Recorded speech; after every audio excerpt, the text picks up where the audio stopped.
Hello and welcome to another Raising Transfer Funds video with yours truly, Craig. Hopefully you've had a good Christmas or happy holidays under the circumstances. Hopefully you're able to spend time with your family, be it with them together or over the internet. Thank goodness for good internet in this day and age. For today we have a new, as mentioned, Raising Transfer Funds video, this time with Leicester City. Now, main reason I've chosen Leicester, they do have a very good squad. This is the first time I'm actually having a look at it, but I also know there's a few players here, fringe players especially, that we can sell on. If you haven't seen any of my previous Raising Transfer Funds video before, not only have I linked them down in the description below, but also I'll just give a quick overview of what we actually do. Effectively, I'm just trying to raise as much transfer fund for the club as possible by selling on any fringe players. Youth players are also included in that, which would then ordinarily be reinvested in new players. Now, we're not actually going to be buying players in this, it's just purely selling players on, and so just a case of really just having a look through the squad and seeing who we can move on. And from this list, the biggest contender I'm looking at, Kelechi Iheanacho. I mean, he's a player who came into Leicester with a lot of promise, but I mean, he's had 3 seasons and he's not even scored close to 10 goals a season. And how much is he actually worth? £22 million. And he's captain at international level for Nigeria. I think he's definitely a player who we can move on. I was going to say Wes Morgan we could, but he's out for 8 weeks. Could still move him on. The same for Christian Fuchs. Iheanacho, of course. Demarai Gray. He came in with a lot of promise as well. He's been here longer. He's been here since 2016, but he's not exactly, he's a regular, but he's not exactly someone who is really pushing Leicester forwards, in all fairness. So there are quite a few players in here who we could potentially get rid of. Daniel Amati, potentially. Hamza Chowdhury, possibly move him on, although apparently he's supposed to be quite good. Slimani, oh my goodness, he's still here. He's capped for he's capped for, not Nigeria, for Algeria. Yeah, he's just been out on loan at so many different places. He hasn't even played for Leicester since 2017-18. So we can move him on. Castagna, Soyuncu, they'll stay. The same for Harvey Barnes. I know a lot of Leicester fans are very happy with him. Dennis Pryatt, Wesley Fofana, 5-star potential. Ooh! So really it's the players down at the bottom end of this list that we'll be looking to get rid of. So what I'm going to do, I'm going to offer them out, see which clubs bites. Maybe some of them will hopefully offer a transfer fee for them. Only once we get some transfer offers in, I'll come back. We'll see if we can just bump up their price a little bit. So let's just take a quick example. Iheanacho, we're going to quickly offer him out. We'll offer him out for the value that we would supposedly pay for him. So what was that? £22 million.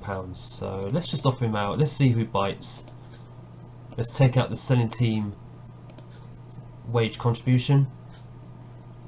I'm going to do that for several players. Okay, so we've had a few offers come in for, as you can see on screen, Iheanacho, Gray and Slimani. The Palace offer was quite low. I managed to bump them up to £14.5 million, which is far lower than 22 million. But what I'm going to do again is I'm going to accept that, and then we're going to offer him out for a little bit more. Let's just see if we can work our way up to 22 million. So 14.5 million is what they offered before. So let's see if someone can offer, say, 16 million. Let's just see if we can bump that up. What have they offered? 15.5 million we've offered that for. Wolves have offered 15. Okay, yeah, that's fine, that's fine. Now let's see if someone would like to pay 16 for him. Again, if you accept a transfer offer, just keep bumping it up as much as possible. Slimani's actually not happy about being touted out. 5.5 million they're offering. Seriously? Let's see if we can get them to 7. Okay, 7. Let's see if Slimani will want to take that. He might feel so offended he'll go.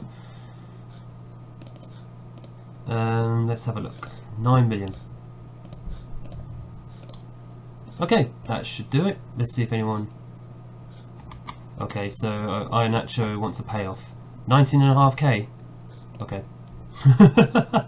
He wants 19.5k payoff. You can have that. Let's see if anyone else comes back with any offers in the next few days. It's come to my attention that at the beginning of this video I forgot to go through how much transfer budget we actually started with. So on the screen above my head it shows we have £1 million to start with. Well, at least we know how much profit we'll make easily once we sell some players. And as far as the transfer wage budget goes, we're below budget at the moment. How much have we actually got to spend? So 70k. That's actually about to go up because we have our first sale, Damari Gray. So £15 million is going to go for. That's fine. It's only $500,000 below, and we will get 12.75 million in transfer budget. Absolutely fantastic. Although Birmingham get a nice little percentage, but whatever. We now have 13.75 million to spend. Lovely stuff. We still have a couple of players who we could potentially get rid of. Iheanacho, Slimani. Oh no, Iheanacho rejected the contract. When did that come up? That hasn't come through the inbox. Interesting. Okay, so Iheanacho is staying at the moment. Slimani will be staying because the squad are not happy that he was going to go, so I'm not going to force him out, because if you were continuing the save, you wouldn't want to annoy your senior players, to be honest with you. So let's see if anyone would like to buy Iheanacho. 15 million. Does anyone actually want him? I think he is wanted. He's wanted by Everton. So let's see if we could actually sell him on. Just to clarify as well, Fuchs and Morgan are not going anywhere. Fuchs doesn't want to leave. Morgan, he's not only because he's 36 years old, we can't actually offer him out for a transfer fee, only for loan. And what's the point? Now we are getting somewhere. I've just literally transfer listed Iheanacho and immediately 2 bids come in. So 14 million, Milan and Ajax. He's interested in joining both, so I'll tell you what, we're going to accept Ajax and reject Milan. 14 million, let's see if we can offer him out for a little bit more. So 16 million. So we'll be back once we get some more offers. And so we're finally selling on Iheanacho to Ajax. Yes, it's for less than what we would have liked. It's only for 14 million from a starting price of 22 million, but what we have to remember, the value that the club puts on the player is what they would actually pay for said player. In the case of Iheanacho, 22 million appeared to be too high, and also we are paying some of his wage contribution, 18.75k, considering he's actually being paid 70k to basically not score many goals for us. It's basically a saving, a massive saving. So we'll sell him on, and we're going to receive £13.5 million, which should take our total to almost 27.3 million pounds. That is not bad at all, and we now have 188,000 in wage budget. Okay, smokes, that's really good. So I mean, we could effectively adjust it all.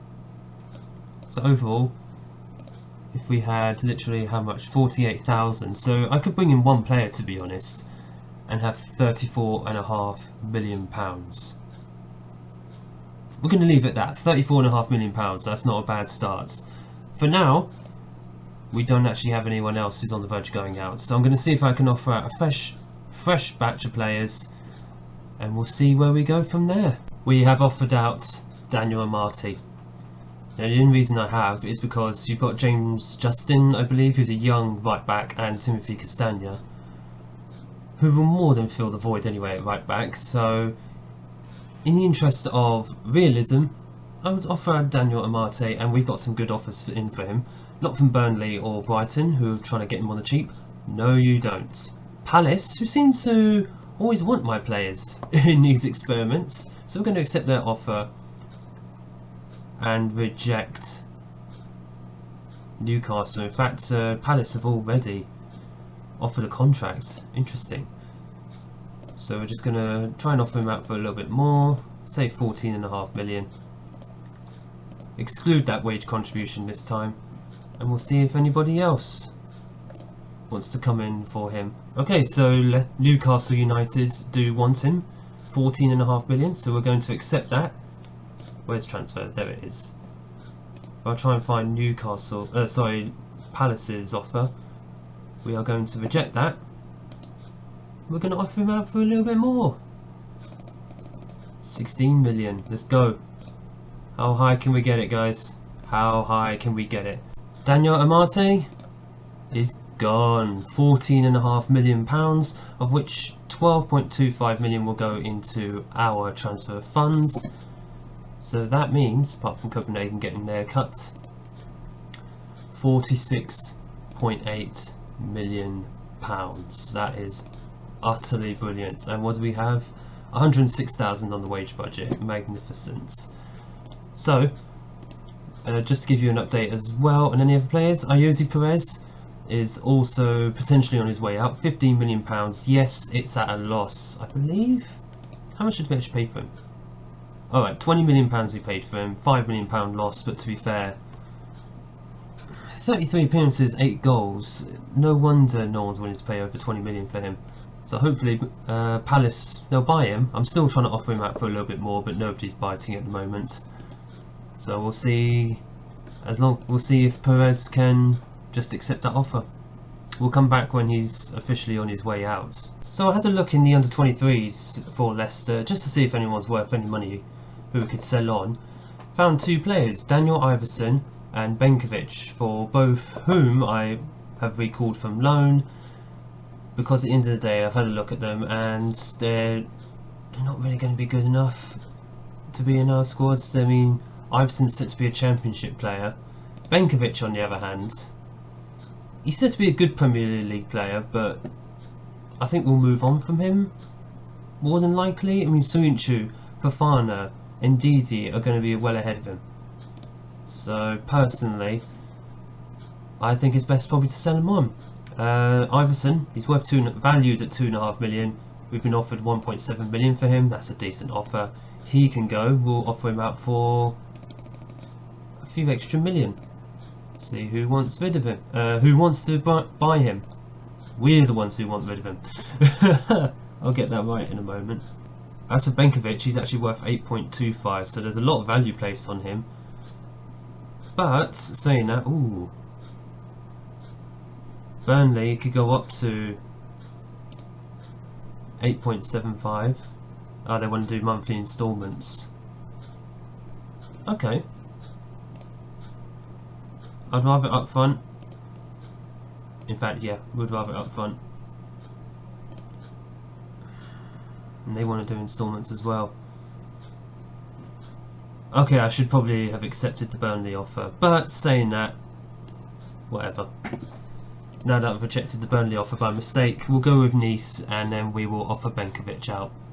Again, let's see how much. 5.5 million? I think 5.5 million is a good start. Okay, so Burnley have come back with a straight £5.5 million offer. No, we could actually get 8 million for him.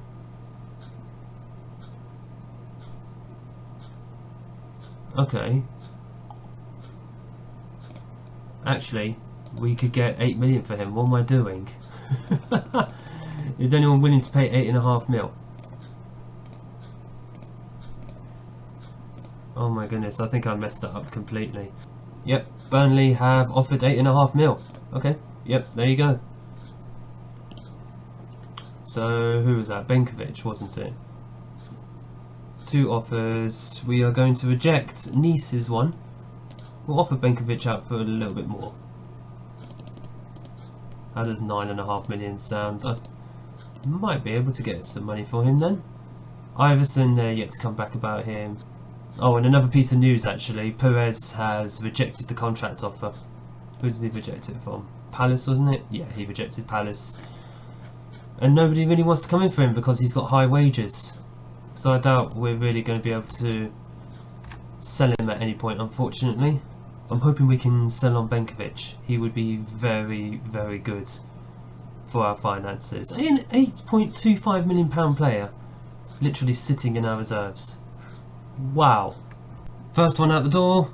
Iverson, £1.7 million. £1.5 million of that will go to our transfer fund, and that means we have £48.4 million to spend. Lovely, lovely, lovely. And how much on wage? 104,000 still. And there is the transfer that we're all waiting for. Filip Benkovic, £8.5 million to Burnley. I do feel like we've literally robbed Burnley. I do really feel like we have. I mean, this is a player who... Leicester got robbed. How did I not see that? They paid 11 million for him. Dear goodness, Leicester, you didn't even use him. You just sent him out on loan to Celtic, Bristol City, Cardiff. I get he could have been a Premier League player in the future, but I just feel Leicester would have far gone beyond him. So Leicester actually make a loss on him. Saying that, I do feel we've robbed Burnley in the process, so... Oh well. £8.5 million come back for a player who, yes, may be a Premier League player in the future, but I just feel Leicester will go beyond him. I just feel he will. Soyuncu, Fofana, Ndidi, and whoever else we brought in, they'll just go beyond him, to be honest with you. And I've had Soyuncu in my team before with Arsenal in FM20, and to be honest with you, he was better. So Benkovic is gone. Yes, Leicester made a loss on him. I don't know how I didn't see that, but they were just shoving him out on loan everywhere. And he's 23. He's 23 years old. He's not going to get that much better unless he does a complete late career resurgence. So overall, out of that, we have got £56.9 million. There's only a few days left until the season actually starts, which is our cut-off point. Let's get to the first game of the season. If we sell anyone else, I'll let you know, but otherwise, see you at the start of the season. And so we are now at the start of the season. Obviously not going to be playing any games, but this is now the cut-off point where we see how much transfer budget we have officially raised. And so we have raised, or rather our final total is 54.9 million. We started with 1 million. Wow, 53.9 million we've raised. So that's absolutely mental. That's easily my best transfer funds video that I've done so far. I think the record so far was about 35 million, give or take. I think that was Everton. No, 32 million I raised for them. And on top of that, we've got 169,000 on the wage budget spare, which, let's be honest, for a club like Leicester, that's absolutely fantastic. Also, I've noticed next season's minimum budget, I believe you still see this above my head anyway, next season will be minimum 33 million, so if we sell anyone else, we're just adding to that. Effectively, Leicester are in a good place. Now, ordinarily, over the summer, as that money comes in, you would then go and spend that. And if you really want to push it, you could even do it on instalments as well. So, quite easily, after this summer, quite literally, you could spend over 100 million. It wouldn't be impossible. It's not beyond the realm of possibility. Let's just go into the transfer history. And as you can see, down at the bottom here, from Demarai Gray, who is highlighted down, is who we have actually sold on. So Demarai Gray, £15 million to Wolves. And how much did he arrive originally at Leicester for? I didn't check this. He arrived for 3.8 million. Major profit. For someone who, he became a regular, but really and truly, yeah, he didn't really set the world on fire, did he? With goals, certainly. Not taking into account any loans, so Luke Thomas, Oliver Boswell, and that's actually the only loans. Everyone else has actually been sold on. Kelechi Iheanacho, finally, we sold him on £14 million to Ajax. Originally we had bought him for 25 million, so it is a loss, but he wasn't exactly prolific in his 3 seasons at Leicester, so that's probably why no one wants to pay anywhere near £25 million for a striker who's not really that proven. Daniel Amate, right back, who's gone to Newcastle for 14.5 million. We bought him originally, rather Leicester bought him in for 6.5 million, so this is a big profit again for someone who was a regular and then just completely decreased in terms of appearances, to the point he didn't even appear last season for Leicester. very big business that we've done there. Very well done on that, especially as Castagno is coming to replace him. Jakub Stolarczyk has gone to Rotherham for £39.5k, rising to £72,000. He was from the youth academy, so it's just pure profit anyway. The same for Iverson. In fact, Iverson, 1.7 million we sold him on for. Did he come in for the price? Yeah, £200,000. So we made a nice little profit on him, about 1.5 million. That's fine. He's going to be effectively, yeah, he'd be about championship level. So I think we did well on him. The one I've had to really convince myself over though was Filip Benkovic. We sold him to Burnley, £8.5 million. We've already seen Leicester did buy him from £11 million. I think this is more a case of Leicester were conned originally. They overpaid potentially £11 million for him. Who knows, this video might not age very well if he becomes a regular for Leicester in the future. I don't know. I think Burnley may have overpaid for him, £8.5 million. We got most of the investment back, but I don't know. Luckily, in terms of this save, we won't have to find out, but it'd be interesting to see in future years if in real life will he break into the Leicester squad. I don't know. I may have to look that up. I'll look it up and just see if he actually was in the Leicester team for this season, and I might just include that as a random picture that I'll put in the video. But that's a problem for future Craig to deal with. He can edit that. But other than that, overall, £105 million worth of players sold, and yes, we've only spent £51 million on players. These are all before I even arrived at the club. So, like I said, the money we made would have been reinvested back in, and probably some instalments on top of that. But easily, that was the best raising transfer funds video I've actually done. 6 players overall, just looking at my notes. Yep, 6 players overall sold. Very, very happy with that, and Leicester would have been in a good place to really reinvest. So until the next raising transfer funds video, I hope you've enjoyed that, and thank you so much for watching. Hit the like button down below, click subscribe for more Football Manager content, and also hopefully again you've enjoyed your Christmas or holidays, whatever you believe in, and I hope you have a very happy new year as well. Goodness knows we all need it, we all deserve it at this point. And hopefully 2021 will be a lot kinder to all of us, and hopefully a lot more productive as well. Until next time guys, I'll see you in the next video.